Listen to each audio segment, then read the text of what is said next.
Welcome back, everyone, to week 2. We are in week 2. Before we get started with any recap, I want to just make sure no one has any questions. Does anyone have any questions?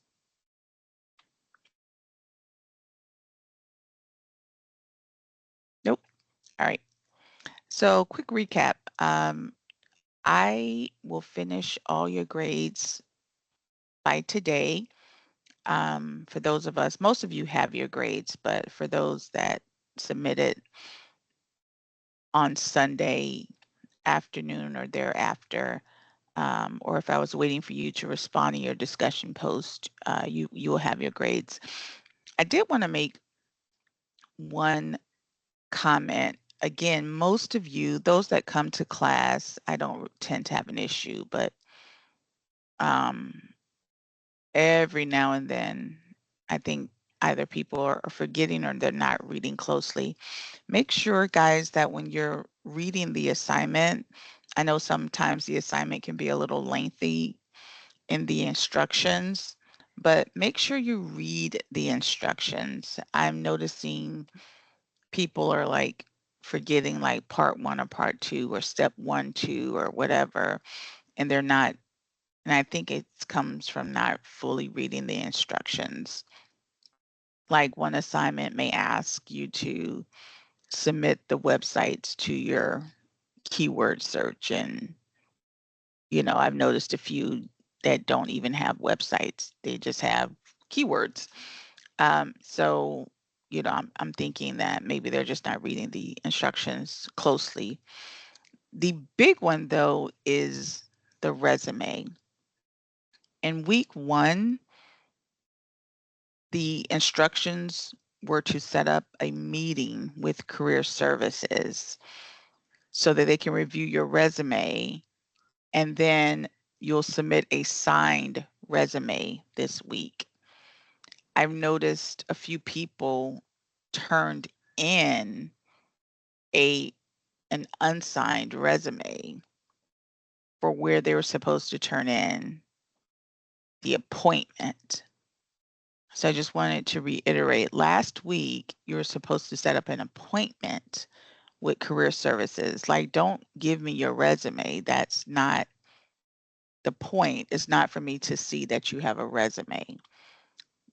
The objective of that assignment, and it's a 2-part assignment, is to make sure career services has seen your resume and they sign off on it. They're going to put a big signature over your resume, a copy of it, and you're going to turn that in with that person's signature. So I sent a note back, and I'll put an announcement in the class, but for, it's not everybody, it's just a few people, but I just want to make sure you read that very closely. So if you did not get credit for that assignment, I'm going to leave it open because my assumption is you just didn't read it closely. You need to set up an appointment and have that resume reviewed. And please do it fairly soon because Career Services has to review the resume and get it back to you by Thursday. So, don't put them in a position to where they have to, you know, hurriedly look at your resume because they had no idea that you had one in addition. They're looking at hundreds and hundreds of resumes. Be mindful that the entire school goes through this course. There's like hundreds of students taking this course right now.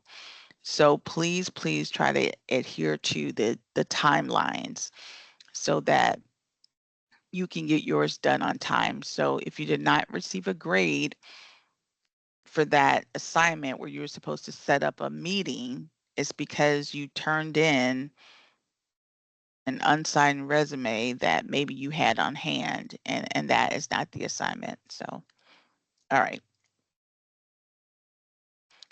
So let's get into this chapter. And chapter 3 is about personal brand.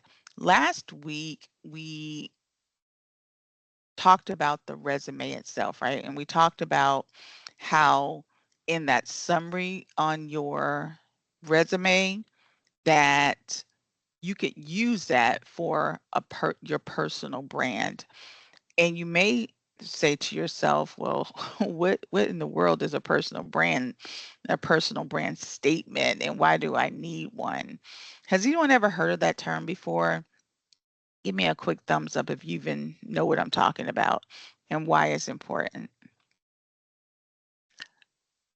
I indicated to you guys, oh good, I see a few thumbs, that even though you all are going into similar career fields, like some of you are going into HVAC, some of you are going into electrical, VA, welding, you all bring something very different to the table, right?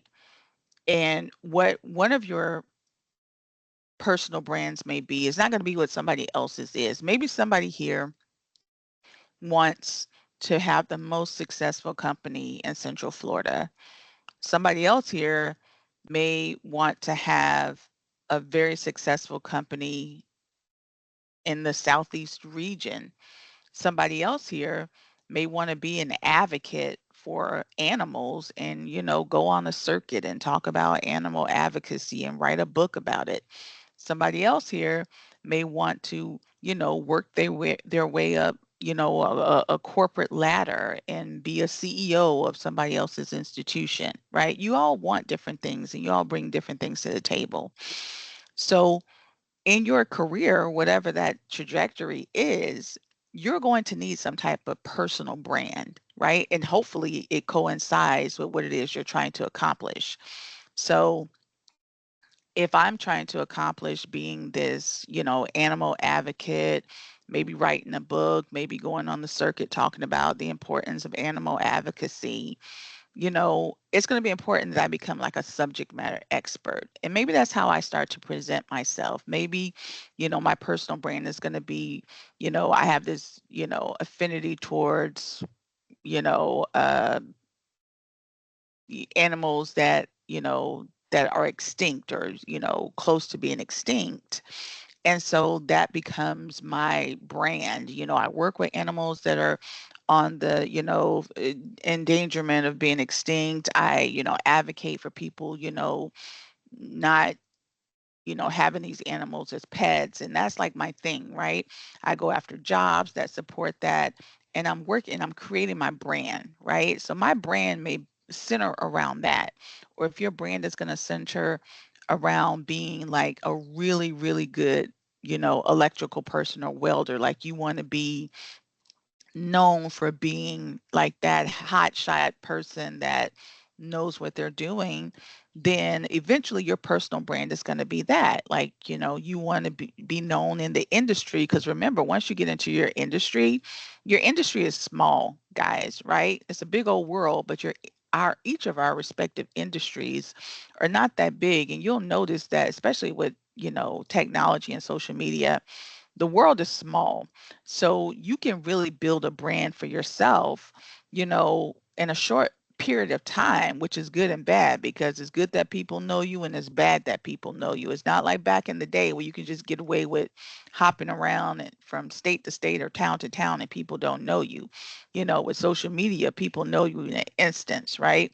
So it is going to be important that you think about your personal brand and how do you and to start to create that.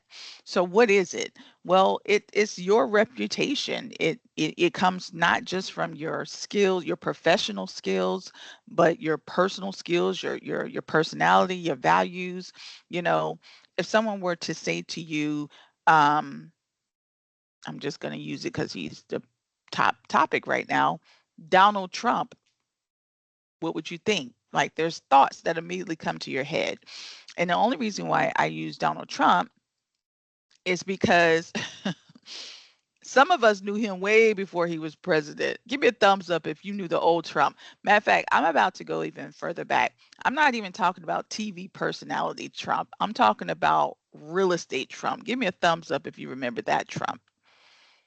Because I grew up on the real estate Trump. You know, I don't even see a lot of thumbs. That says something. All right. Give me a thumbs up if you grew up with the TV personality Trump.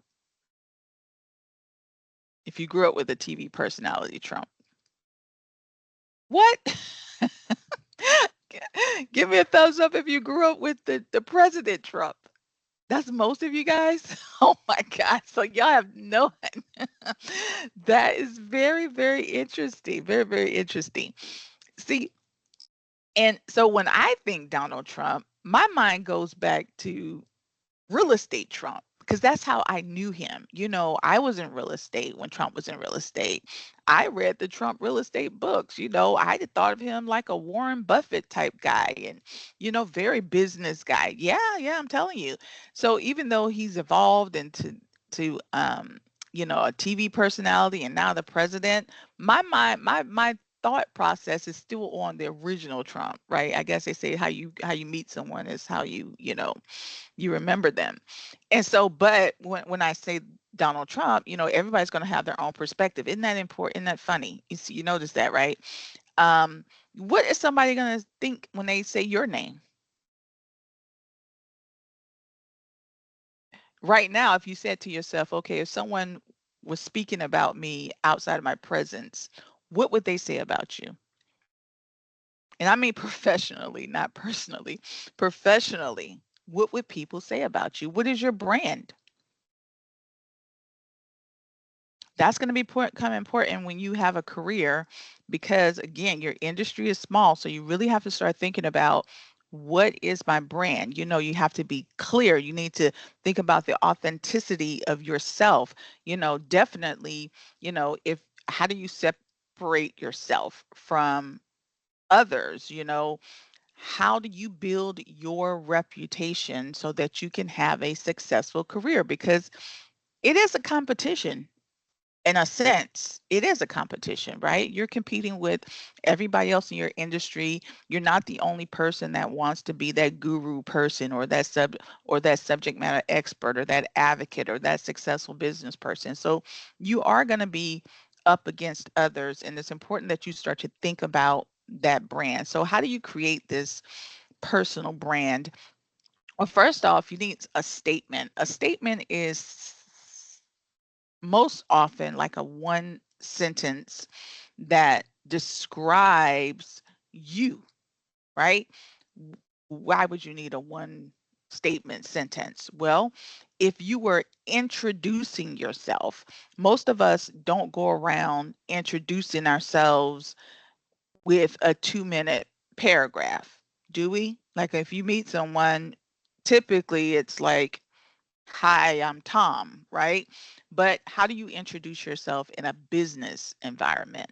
How do you introduce yourself if you're going to a networking event? Like, what would you say? How would you introduce yourself? Your personal brand statement should be something that it's almost like a commercial, like chapter 3 talks about.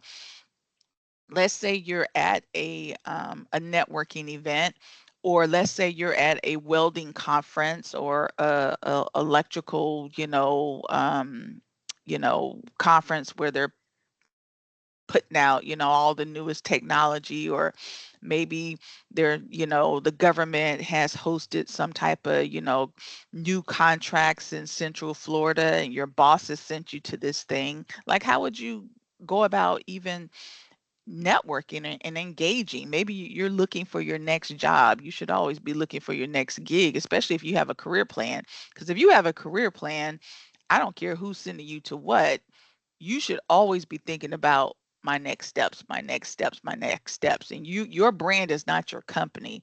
Your brand is you, right? Yes, you may go somewhere to represent your company, but at all times you should have your career plan in the back of your mind. Do you understand why that plan is important?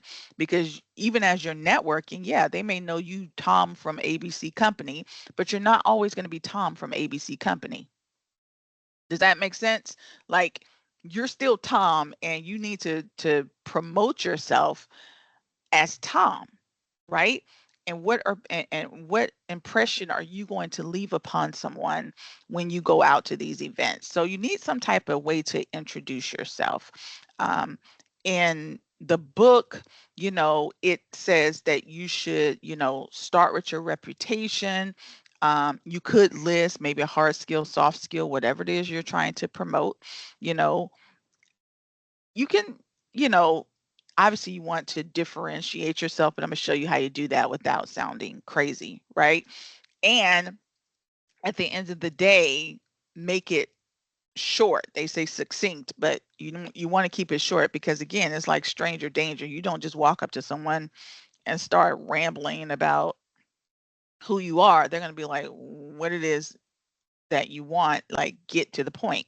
So when you create this statement, you are going to use it, yes, in social settings, but you're also going to use it on things like your resume, your cover letter, your LinkedIn accounts, all these different places. Many of you saw that little summary or qualifications on the top of your resume. And I know most of us say, okay, that is designed for people to get an idea of what's in my resume, but it's also where you go to extract a sentence to use it as your personal brand or to use it as a slogan. So what does that mean? Let's look at some examples. This may be similar to what you've seen on your resume, right? Someone at the top may have, that they are a creative problem solver who can combine mathematical skills and science expertise to help develop sustainable energy sources. Okay. Someone else may say that they are a writer who's able to blend communication and critical thinking to illustrate solutions to common problems. So you're like, okay, so when I read this resume, this person obviously is going to have everything that they've done in writing. Maybe they may have some talking events that they've been a part of. Someone else may say that a customer service professional with excellent communication skills committed to market driven collaboration and idea sharing in an effort to achieve 100% customer satisfaction. That's a mouthful, right? But it will give you an idea of what this person is about and what you may find in their resume. Well, the answer then becomes how do you take that personal brand statement, right, that you may see at the top? And of course, this is an extraction. Each of these bullets may come with one or two sentences before or after it. But how do you then convert that into a commercial, like when you go out and you're introducing yourself? We also call it an elevator pitch because back in the day, when people wanted to get promoted in their company, it's very rare that they ever saw like the top boss or maybe that department or division they wanted to go into. And it was like, okay, if I met the hiring manager or that division manager in an elevator, how would I introduce myself in a quick 30 seconds in a way that this guy won't be like, okay, who's this nut job trying to talk to me, right? And where do I start? Well, a lot of people start from that summary, that personal brand statement, and they pull it out and they create this little 30-second commercial. Typically, it's going to start with, hi, my name is, right? Hopefully, you don't just start rambling and people think you're nuts. You're going to introduce yourself, whether you extend your hand or not. Hi, my name is Cynthia Taylor. I have over 30 years of experience in education, right? Well, right there, what have I done? I've done two things. I've introduced myself and I've qualified myself, right? So talk about your experience. That was on one of the previous slides. Hi, my name is Cynthia Taylor. I have over 30 years of experience in higher education. Now, what do you want? Why am I talking to this person? Well, firstly, at least I've disarmed this person. I've introduced myself. I've qualified myself. So right away, the person is like, okay, this is Cynthia and she's talking about education. Now, the next thing is, what do you want? Either I'm going to say, let's say I am at a conference and I notice this guy just, got off the podium saying something, whatever, and he works in the company that I'm interested in. I may say, I noticed that your company was looking for a finance faculty member. I would love to talk to someone about that. Here's my card. Be that simple. Or let's say we're not in an elevator, but that's 30 seconds, right? We could be at an airport and we can be in the same airport line. Oh, hi, Tom. I love, that presentation you gave. Hi, my name is Cynthia. I have 30 years of experience in education. I saw that you guys mentioned blah, blah, blah. Maybe instead of saying I would love to apply for that, I may then elaborate a little bit more. You did say that you guys recently got a contract, right, in the finance department, and that's why you're expanding. I'm waiting for Tom to say something. Tom may be like, yeah, yeah, yeah. And I'm going to pick up on cues to see if Tom is interested in having the conversation or if he's like, okay, just give me your card. So if Tom starts talking, right, we're in the line, yeah, yeah, yeah, we're so excited about this. Hopefully I've done my homework. I'm going to chat back with him. And then don't ever, ever, ever outstay your welcome. I'm going to say, I would love to talk to somebody about that. Is there somebody I can reach out to? And he's either going to say, oh, yeah, reach out to so and so and so and so. Or he may say, do you have a card? I'm like, here's my card. Boom, I'm done. Is it you're always making an ask for something? You're not always making an ask, but typically if you're talking to someone, it's for some reason. If it's not for a job, maybe it's to gain more information. Hi, my name is Cynthia. I have over 30 years of experience in education. You know, I saw that you recently did an article on, higher education and working remotely. I wanted to know specifically, boom, I made the ask. Whatever I'm doing, I introduced myself, I've qualified myself, and I made the ask. That disarms people. You're letting someone know what it is, who you are, what your qualifications are, and what it is that you want. And that is essentially what your commercial is. Can it be more than that? Sure. But it really just depends on the environment that you're in and what it is you're after. So again, how do you develop the personal commercial? Well, you start with that summary that career services helps you write, which is hopefully you understand now why it's so important that you get one. Then you kind of look at this person and it's synonymous with your personal brand statement. You can tweak it a little bit if you want. And then you extract the important things that you want to say. Now, I summarize my skills with I got 30 years of education, but maybe you want to say something different.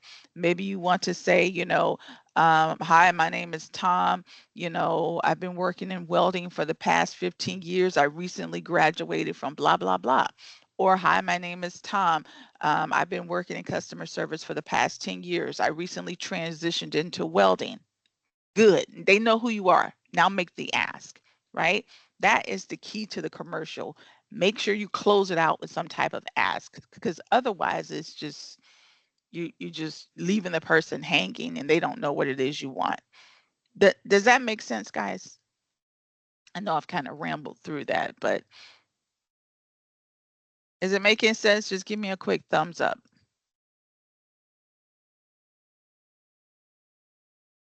Okay. Why is this important? It's all about networking, right? We started this conversation last week talking about networking. And, networking is how you build your career. I cannot stress that enough. Like all of my careers I've ever had, and I've had a few from being in the military, I was in investment accounting, I was a nonprofit executive, and I am, in education and I'm a consultant for the government. And I'm telling you, every job I've ever had has always expanded through networking. Networking, whether it's I get a referral, I get promotion, I get, whatever. And a lot of it has to do with networking. And I'm not talking about being on the golf course, or having a, chum up with people. It's just people that you know. It doesn't have to be, this personal relationship. It's just keeping ties with people that you know and building your brand. I would like to think that if someone were to say my name, they're pretty much going to all say the same thing. I don't know if that's good or bad, but most people are going to say, "Oh, she's really, really smart." It is like you always hate the stuff that people say, right? But most people are going to say, "Oh, Cynthia, she's really, really smart." Even some of my boyfriends or my exes, even my ex-husband, "Oh, she's really, really smart." I'm like, "Okay, I get it. I'm really smart." Um, and they're probably going to say, "Oh, she's kind of serious and she likes to laugh and she's a hard worker." It's going to be the same everywhere you go. But I know me, I know I can recite the comments back and forth. Now, to me, it's a good thing, right? Because 30 years of, career, and I already know what people are going to say. I'm okay with that, because they know me. Oh, and they're also going to say she show me the money type of girl. If it don't make money, Cynthia's not about it. And we probably never know what continent Cynthia's on because I'm always traveling doing something crazy. So, but that is a consistent thing. It's consistent. I'm not going to say I set out to be that way. I didn't set out to be that way, but it did stem from me always wanting to know everything about what I'm doing, right? So I just became that knowledge-based person. Again, what is someone going to say about you in your career? You want to think about that. And how is it going to affect your career progression? So in chapter 3, it highlights what I've been talking about, taking that personal brand statement and creating the commercial. What are you actually doing? You're looking at that summary on your resume, pulling out a sentence or two that you really like, or, reframing it. So instead of it being 3 or 4 sentences, is maybe one big sentence that stems around that, circles around your experience. And then all you're doing with the commercial is adding an introduction and adding a closing. You notice that? So I'm taking something about myself on the statement, whether I'm summarizing 30 years of education, 15 years of this, and looking to transition into that. That is what's going to go in the middle. What's going to go before it? Introducing yourself. What's going to back in? Making the ask. Does that make sense? It needs to make sense because that's what you're doing today. So I want to make sure it makes sense, right? Very simple. Hi, my name is. Give me a brief statement about your summary, right? And then make the ask. When I see the elevator pitches that you're going to do today, and I'll tell you how you're going to do it in a second, I see a lot of people just go on and on and on and on about their experience. You know, they'll start their video, or you can do it in the audio, and they'll say, I've always wanted to be a welder. My daddy was a welder. My mama was a welder, and I knew one day I would get into welding. People always say I did a good job at welding, and I just know I'm going to be the best welder that you can have or have. And then they end the video, and I'm like, what is this? This is not a confessional. Your elevator pitch should not be some weird, confessional speech. It's supposed to be start with hi, my name is, summarize your experience or whatever it is you want to highlight about yourself, and then state why you're there. Now, the stating while you're there could be something you make up. You could pretend like, okay, I'm at a conference, or I met someone in a, I don't know, an elevator or whatever it is. So, but close it out, right? I would love to talk to you further. Here's my card. Do you know someone I can speak to? But close it out with something. Does that make sense? No questions? Okay. So, practice makes perfect. practice makes perfect. Obviously, 30 years in the game like myself, almost, I don't know why I'm saying 30 years, really 25. I'm dating myself, but well, I don't know. You stop counting after a certain number of years. But practice makes perfect. Like nobody wakes up talking about themselves. I know there may be a few, but most of us don't, right? So you have to get used to promoting yourself. You have to get used to talking about yourself. This is why we want you to practice. And it is not as it doesn't just, fall off the tongue as easy as it sounds because it's kind of weird to go around just promoting yourself, right? So you have to practice, and that's why we want you to practice. All right? Any questions? Sounds good? All right. So one thing, and when we checked on this at the top of the hour, but I know some of you guys came in late. So I want to just reiterate. I will finish all your grading today. Some of you may already have your grades, but check your grade. Check your grade. Is there anything that I'm missing? Did the teacher put a note in my assignments saying this is not the right assignment? Please give me the right assignment. You know, no, you are in control of your grade. These assignments are not hard, but it's a lot of them, and they're not going to stop coming. So remember, you have to pass this class. And I hate to see people having to repeat this class over and over and over again because it's not a hard class. But there are assignments every day. It's a requirement. I didn't make it up, trust me. So please, my friends, please, please, please stay on top of your grade. I hate having to tell people no when they ask, oh, Miss Taylor, can you open this up? Can you open that up? And the answer is, unless you were caught in a tornado and your roof blew off, we can't open it up. So please don't put yourself in that situation. All right. Now, here's your participation creating question. I want you to create a personal brand statement. A personal brand statement. How do you do that? All you have to do is what? If you have your resume, and hopefully you guys are catching the grip. Now, some of you may not have a resume because they haven't finished it yet. I know some of you already had a resume that they're working on. If you don't, that's fine. But if you do, it's easier. You can just grab and try to create a big summary. Or, and it only has to be one sentence. I mean, you can summarize it very easily. I got 25 years of customer service experience. If that's as simple as you want it, that's fine. Or if you want to think about, okay, what am I going to say, you know, as I start to promote myself, or even if I go to my interview and they're going to ask me to introduce myself, and we'll talk about that part in a couple of days. But how do I introduce myself?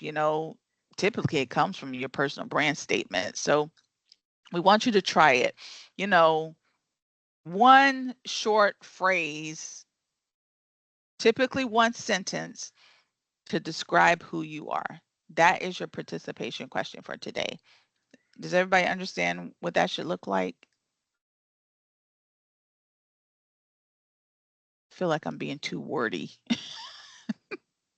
And I know a lot of people, yeah, y'all ain't got no questions. Okay, y'all waiting to have coffee. Okay, I see, I feel what you're putting down. I understand. Let me hurry up. So I can get you on out of here. And it's raining where I am too. I don't know about you guys. Once you create that statement, your other assignment is going to be to create the elevator pitch. And you are going to have to record this. Now, you can do audio or video, and both of those options are when you turn in the assignment. So some of us are more techie. You can do it on your phone and upload the video. Some of us, or you can record yourself right in the assignment. You just hit video, or you can record the audio. You don't have to. I know some of us get camera shy, and maybe we want to write it down and then just read it via audio. I don't care how you do it, but that is what you're going to do. So that's why we want you to do the statement first, so then you can do the pitch. And don't get too shy. The statement is 1 sentence. The pitch could be like 3 sentences. We just want you to practice. Does everyone understand? Yes, Garrett. Can we go back to the participation assignment real quick so I can take a picture of that? No problem.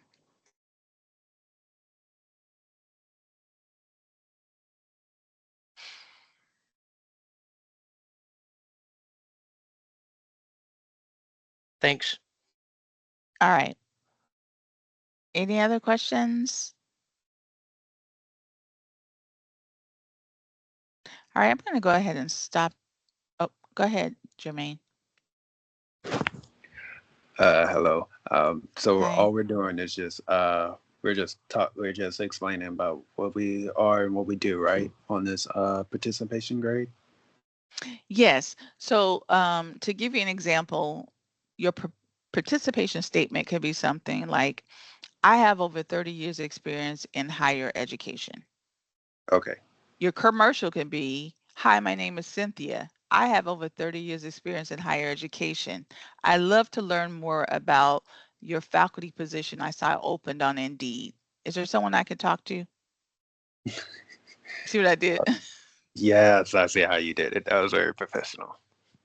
Thank you, Jermaine. You know, I like compliments. Okay. Anyway, my last class knew that they would give me a lot of emojis and hearts and stuff. You know, I should have uh, told you guys that in the beginning. I'm like the pastor. I need feedback. I need some amen. I need to, yes, I understand, Miss Taylor. Something. Y'all too quiet. You got, thank you so much. Jeez, I had to beg. See, now I feel like you guys are engaged and you getting what I'm putting down. Okay, very good. Oh, and it's like a call and response. If you're from the church, you'll understand it. I need some responses so I know that you understand. All right, now see, now I feel my work is done. We can get out of here. I feel my work is done. I know I'm gonna get a whole bunch of emojis tomorrow. Like, yeah, hey everybody, give her an